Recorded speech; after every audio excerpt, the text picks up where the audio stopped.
Hey YouTube, Coronados here. Welcome.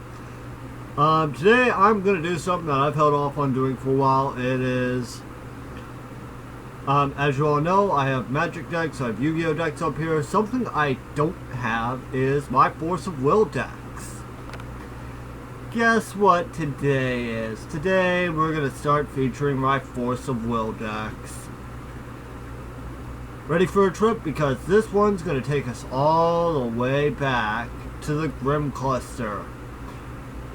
Many of you don't know, the Grim Cluster came after the Valhalla Cluster, which was the beginning of the game, basically, but they banned the Valhalla Cluster, so this is actually the first real, legal setup of the game of Force of Will. So, this deck is basically Pandora's Fairy Tale, aka Pandora's fucking box. What the hell do we run as a ruler in Pandora's box? Obviously, we have to run Pandora, Girl of the Box. But, we got two of them. Why do we have two Pandora Girl of the Box? Flip them over. Light and Dark Pandoras. Choose one. Simple freaking rulers. You only need them once. There are no regalias in this deck because Grim Cluster really didn't have that much for that. At least not for a Pandora. So, no regalias. Stone deck. Before we get to the main deck, Stone deck. And this is where the mix of the Grim and Alice Cluster come in. These Black Moon Memorias, Black and Moon.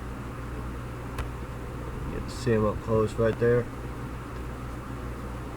And then two Magic Stone of Heaven's Rift, Black and White. One Moonbreeze, because that's really all I had to spare. And then finally, because I didn't have anything else, anything better, Magic Stone of Light. I can replace these with just about any other Magic Stone of Light, who cares? That's your basic stone layout, and your basic ruler layout. Now time for the main deck. Main deck. We're going to start off with the main boss monster, or the main boss resonator. For Cinderella, the Ashen Maiden, this card's a bitch. Basically, whenever this card deals damage to your opponent, search your deck for a Prince Resonator, put it into your hand, shuffle your deck. Banish Resonator, this card deals 200 each Resonator, your opponent controls 200 damage. You'll see why this card's such a boss in about a minute. For Juliet the Hope. Basically, she's immortal as long as you have Romeo, and as long as Romeo the Despair is out, every nightmare becomes a fairy tale. And guess what? We actually have 4 Romeo the Despair, so there's little to no chance you're not going to have both of these out. Then we have 4 Sleeping Beauties, keeping with the fairy tale theme. Basically, she really is a Sleeping Beauty. You may choose not to recover this card during the recovery phase. Pay 1, rest it. Resonators you control get plus 200 as long as she's rested. So she's not even an attacker.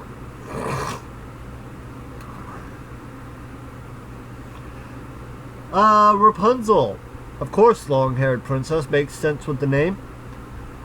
Doesn't recover during recovery phase. Rest to recovered Resonator. You can recover this card. And rest it. Target Resonator gets plus 200 attack, plus 0 defense, and lying till the end of the turn. We only run 3. Then we have 4 Deadman Prince. Basically play him, recover any other Resonator from the graveyard. And it's an enter effect, so whenever he enters the battlefield. basically. ETB. If you know what that is. Now for this one. This is the only non-fairy tale, non-nightmare in the deck. It's basically human that protects fairy tales. He basically gives them, as you would say in Magic the Gathering, hexproof. And that would be to all fairy tales, and if Romeo and Juliet are out, everything in your deck is practically safe. And for non-resonators, we have these few things. We have a weapon, 3 Ragnaroks, the Divine Swords. They basically say added resonator gets +5/+5, or +500/+500. For resonators dealt damage, and would be put into a graveyard by the J ruler or resonator, which this can also be equipped with Pandora.